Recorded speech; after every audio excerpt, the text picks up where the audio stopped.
What's up, good people? All right, I'm going to share two pieces with you. You can dance to the poems if you want to, but they're not very musical. One thought-provoking. This first poem is for my dad. Passed away about 5 years ago. Charles Chicky Riley. It's called Saturday.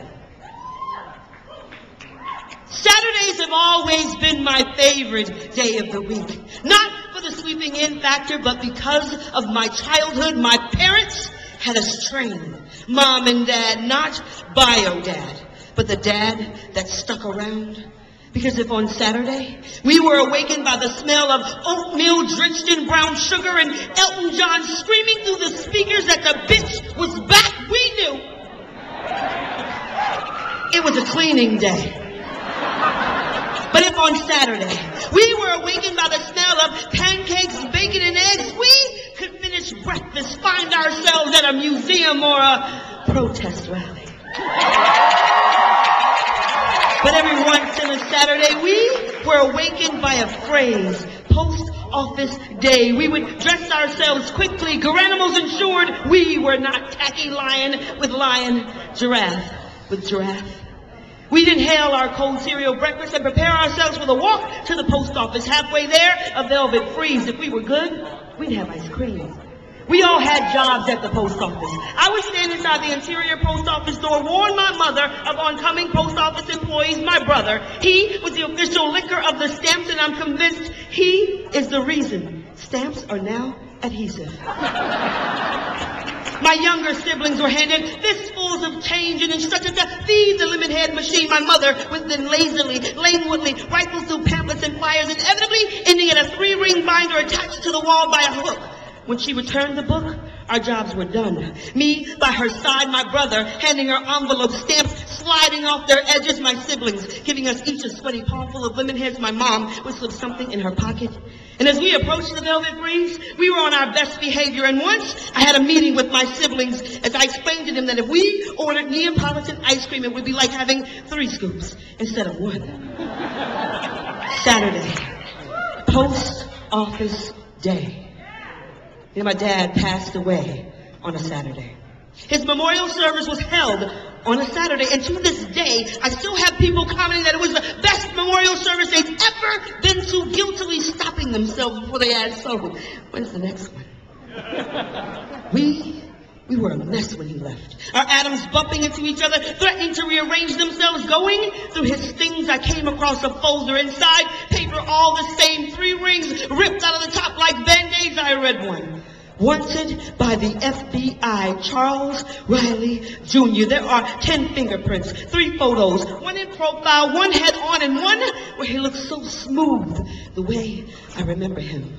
Riley is wanted for teaching the building and use of incendiary devices, knowing how those devices would be used. Riley has been known to carry a handgun or a rifle. Consider him armed and dangerous.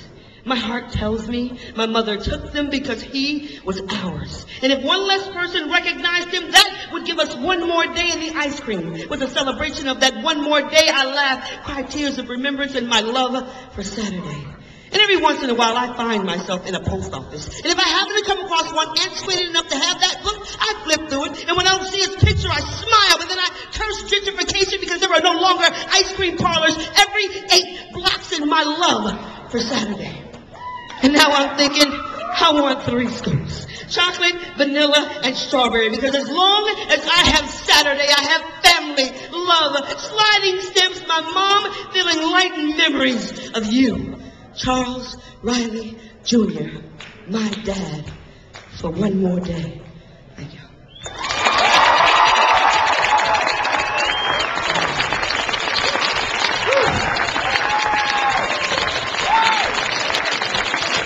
Okay, thank you.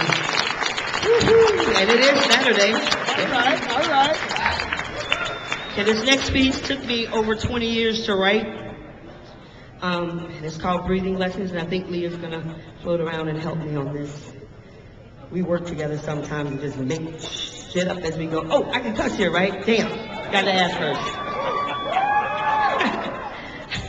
Pirate, it's been hard. It's been hard. I I've been feeling oppressed.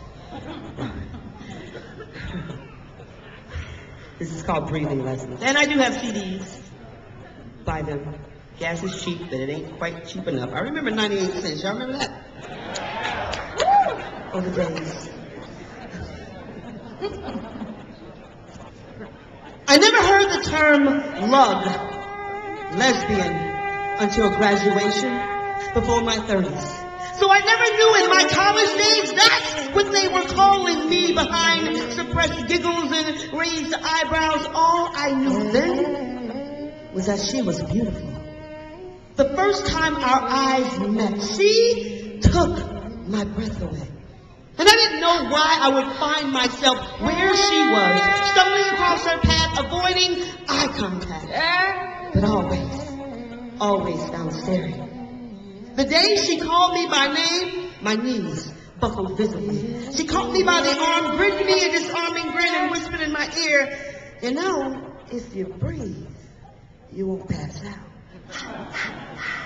Her words buzzed through me like electricity. And for a week after that, whenever our eyes met, there was a mad blush and an intake of breath I could not release. She would sometimes scream across a crowded room, "Rain!" People thought she was crazy. But I thought proudly, yeah, she's talking to me. The day she finally asked me out after a game, she, the baller, and me, believe it or not, holding pom-poms, I accepted greedily. Without thinking about this thing I couldn't stop thinking about, clueless to my surroundings, the titters, the jeers, hell. I figured if they wanted me to hear them, they'd speak up. Because I was much too busy trying to master this whole breathing thing. I didn't understand the pull she had on me. And at no time did it seem problematic. I once described the feelings to my mother draped in a lie, where she became Leah, and I was my friend. My mother's only comment was, "That sounds like love." The first time she kissed me, I think I left my body. When I returned, she lay over me, stroking my cheek, reminding me, "Baby, breathe." I never told her I loved her. I freaked out when I heard my name and gay in the same sentence. I mean, it never occurred to me that a word used so frequently to diminish, shrouded in hate, laced with harsh tones, could be used to describe what I shared with her. She once told me boldly, confidently she loved me, wanted to know if I loved her too, and in tears I lied, no. Loving you would be problematic. Painfully, I watched her dissolve, and when she stormed from the room, she took the air with her, and I forgot to breathe. When I awoke, not on the floor where I fell, but placed lovingly on the bed where we shared our secrets, she lay over me. A cool towel pressed to my head, a resuscitating kiss pressed to my lips, and she reminded me again, "Baby, you gotta remember, you gotta breathe." I watched her gather her things, preparing to walk out of my life. She gave me one last kiss that left me cold, and parting words that burned. Loving you was never problematic for me. Part of me wants to find her now that I'm an adult and I know who I am. And I want to tell her that whole breathing thing, hell, it's never been a problem since you left, because no one has completely taken my breath away the way she did. Part of me wants to go back in time to the exact moment when that lie fell from my lips. I want to take it all back. Tell her what my heart now knows. And all of me wants to thank her for being my first, possibly my only true love. And I want to let her know, "Baby, I've been practicing. And if I ever fall in love like that again, thanks to you, I'll remember, I will, and I'll breathe."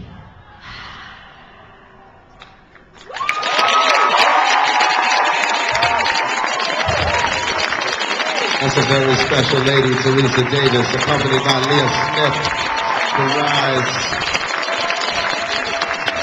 Yes, indeed. So, how many of you guys out here like to hear beautiful things?